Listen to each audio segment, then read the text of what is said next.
pessoal, eu sou a Aninha e vocês me encontram nas redes sociais descritas no box desse vídeo. No mês de julho eu dei uma passadinha em Porto Alegre, fiquei uns dias na casa da minha mãe descansando e aproveitei para fazer minha primeira aula de aquarela. Eu escolhi para ser minha professora a Camila Raposa. Eu conheci ela numa live da Coralie através do Instagram.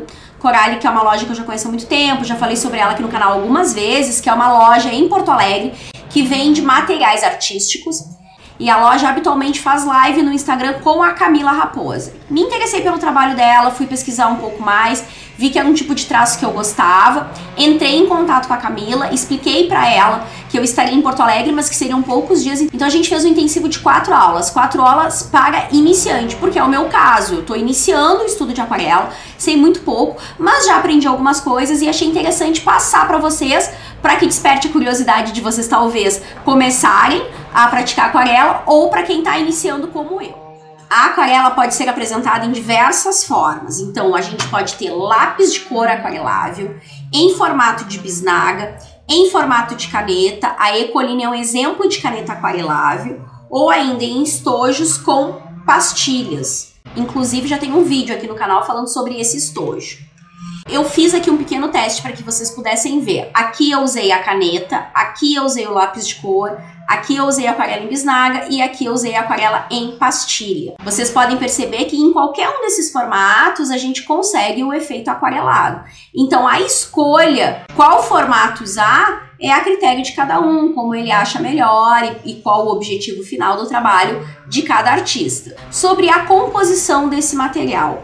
A aquarela é um material tóxico. Ela só não será tóxica se ela for uma aquarela escolar. Eu tenho aqui esse estojo, que é um estojinho de aquarela escolar. Aqui tem a etiquetinha com as especificações que eu deixei guardado. E vocês vão notar que vem escrito aqui, ó, não tóxico. Então sempre que uma aquarela tiver na especificação que ela é não tóxica, significa que ela é escolar. Escolar é uma das primeiras classificações que a gente tem para aquarela. Então ela pode ser escolar, ela pode ser estudante, que é o caso dessa aqui. Ela pode ser profissional, como é o caso desse estojo aqui da marca My Mary, que é uma aquarela italiana. Eu não utilizei ainda, comprei em uma promoção da Coralie para aproveitar o preço, mas ainda não me senti encorajada a usar um produto para uso profissional. E tem também aquarela para uso artístico, como é o caso dessa aquarela aqui, da mesma marca desse estojo, a My Mary. My Mary Blue é a linha artística deles e é vendida em bisnaga. Notem que o tamanho da bisnaga é bem grande, tem em torno de 15 ml. Recentemente eu adquiri um estojinho de bisnagas, já até mostrei aqui no canal, acho que foi no último vídeo de Scrapbook Haul, ele apareceu, que é esse estojinho aqui, que tem as bisnaguinhas. E vocês vão ver agora o quanto elas são pequenininhas quando comparada a esse. Olha só o tamanhinho, gente. É muito pequenininho. Essa linha aqui com certeza deve ser uma linha estudante, não é uma linha profissional, mas notem a diferença de tamanho.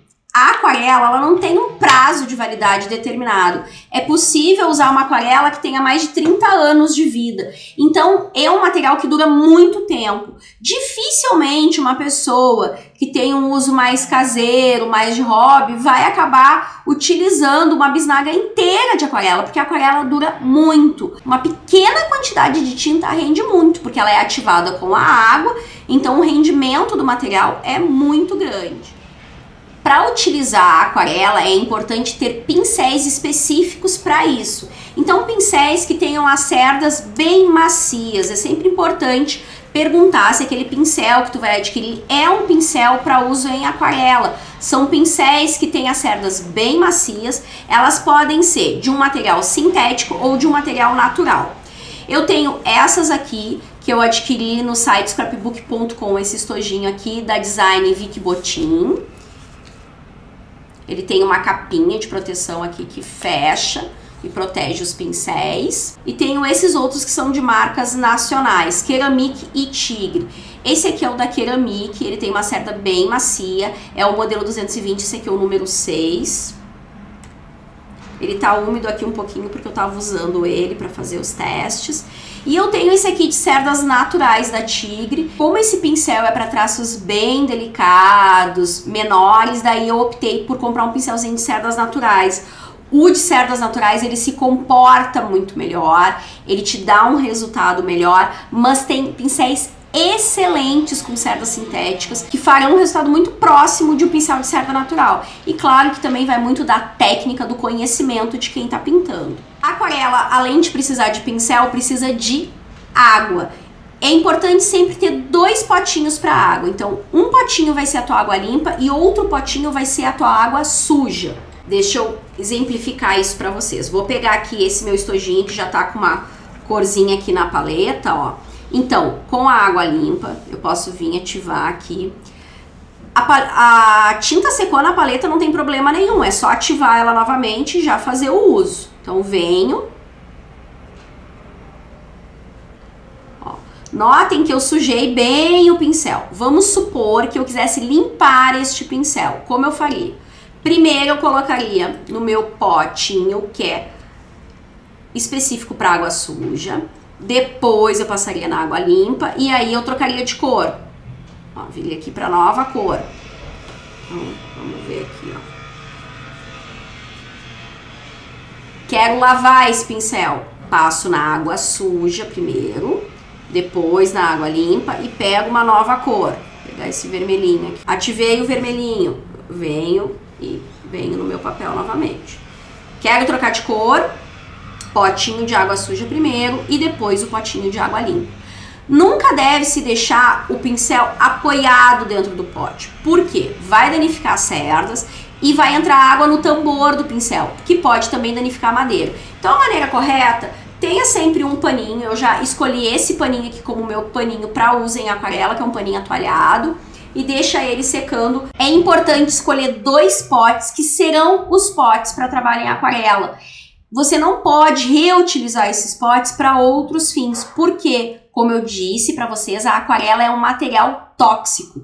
Então é importante vocês escolherem 2 potinhos que vão ser aqueles potinhos para ser sempre utilizado no seu trabalho de aquarela.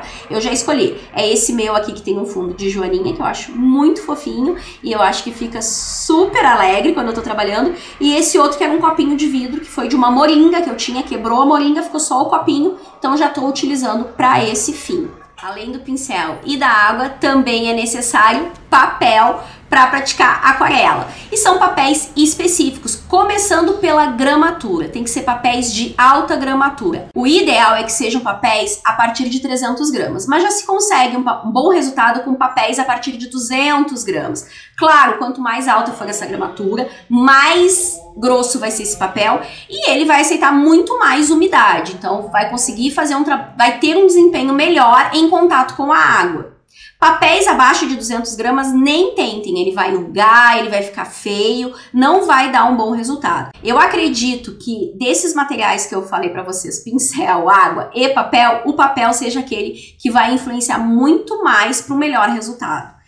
Eu tenho alguns modelinhos de papéis que eu fui adquirindo já para esse meu estudo de aquarela, já testei alguma coisa. Alguns eu comprei porque estavam na promoção e eu já quis aproveitar, que foram esses da Hanemule. Quando eu tive lá na Coralie, eles estavam em promoção, então já aproveitei. O papel ele pode ser feito do seguinte material: bambu, que é o caso desse bloquinho aqui bem pequenininho que eu comprei na Coralie, na promoção eu acho que estava com 40% de desconto, se eu não me engano. Então era o preço original R$24, mas tinha 40% de desconto. Então esse aqui é um papel que é 90% fibra de bambu e 10% algodão. Ele pode também ser feito de celulose, que é o caso do Montival. Montival é um papel super bom da Canson e ele é 100% celulose. Ou ele também pode ser feito de algodão, que é o caso deste bloco que eu tenho aqui. Ele é 100% algodão, é um bloco da Hanemule. O papel para aquarela pode ser prensado de 2 formas, ou prensado a frio ou prensado a quente. Todos os papéis que eu tenho são papéis prensado a frio. Por que que eu não comprei nenhum papel prensado a quente? O papel prensado a quente, ele seca muito rápido, ele seca em pouco tempo. Então, para quem está iniciando, isso é muito ruim. Porque a gente não tem experiência, não sabe a quantidade de água certa ainda, então não é um papel indicado para iniciante. E ele é um papel que acaba tendo um valor bem alto. Na aula, a Camila me deu esse papel, que é prensado a quente, para eu experimentar, para eu conhecer. Então eu fiz um exercício aí de degradê nesse papel, Gostei muito, esse aqui é um papel satinado, então significa que ele é bem lisinho. Mas todos os papéis que eu tenho são prensado a frio. Então sempre vem escrito aqui na descrição, que tá escrito que é 100% celulose prensado a frio. Quando for prensado a quente, também vem na descrição, ó. Aqui vem, ó, hot. Então, prensado a quente. O papel para aquarela também se apresenta em algumas texturas. Então, você pode ter um grano fino, um grano grosso e um satinado. O papel grano fino, esse aqui da Monteval é um grano fino, por exemplo. Ele é um papel que tem uma leve textura, mas é uma textura bem mais suave. Eu tenho esse outro bloco da Canson, que é o Aquarelle, que é um bloco que eu recomendo muito, porque o custo-benefício dele é muito bom.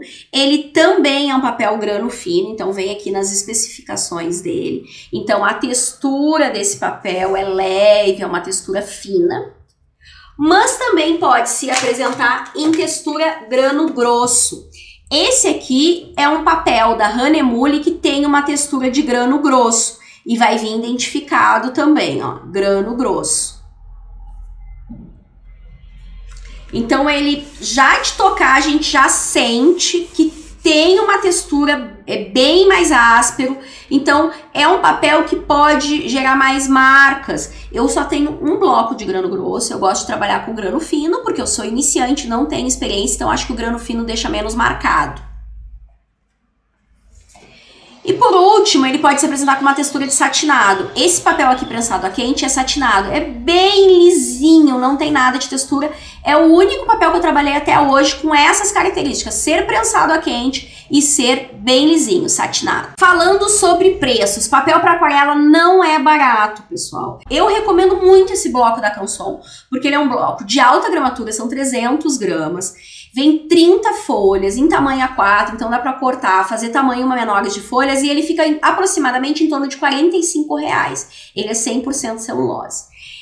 Recentemente eu adquiri esse aqui, na Casa das Artes, aqui em Brasília, 100% algodão, que todo mundo fala que é uma maravilha trabalhar com papel 100% algodão, mas só para vocês terem noção da diferença de preço. Ele também é 300 gramas, ele é um grano fino, ele é prensado a frio, mas é um bloco com apenas 10 folhas e ele tem a característica de ser 100% algodão. E ele foi R$ 87,90.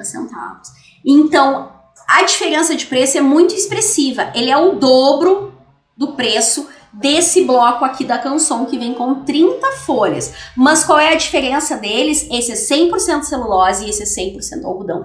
E óbvio que um trabalho feito nesse papel, o trabalho final, vai ficar muito melhor do que feito num papel que é 100% celulose.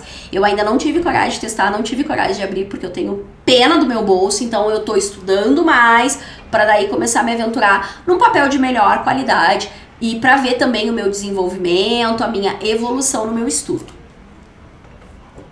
E falando agora um pouquinho sobre a aula em si. Então a Camila me passou todas essas informações que eu tô transmitindo para vocês, e aí eu fui pra prática mesmo. Então eu fiz exercícios de degradê para conhecer o material, fiz essa atividade aqui de fazer esses quadrados com aquarela. Notem que o resultado foi bem ruim, as bordas muito marcadas. Por eu ser iniciante, eu ainda tenho muitas dificuldades.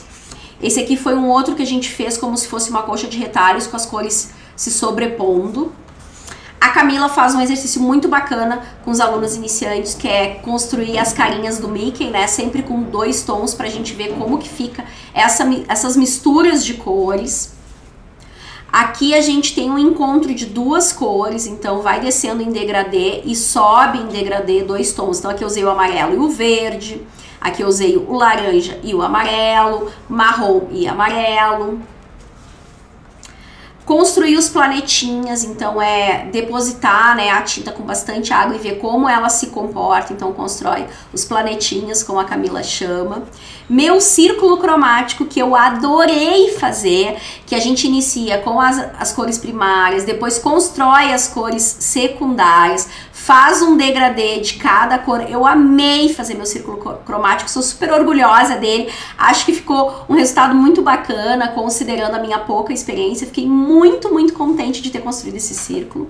Aqui era um exercício para eu treinar listras e também a mistura de cores. Essa listra roxinha aqui não deveria estar aqui, eu coloquei essa cor equivocadamente depois que eu me dei conta, mas releve, né, gente? Sou iniciante, eu tava aprendendo.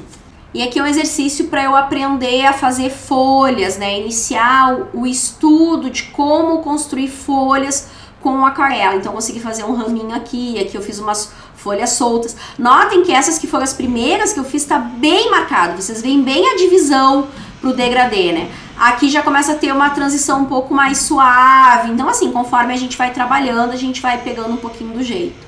Então fiz bastante treino nesses sentidos aqui, então aqui é um exemplo de um dos treinos que eu fiz.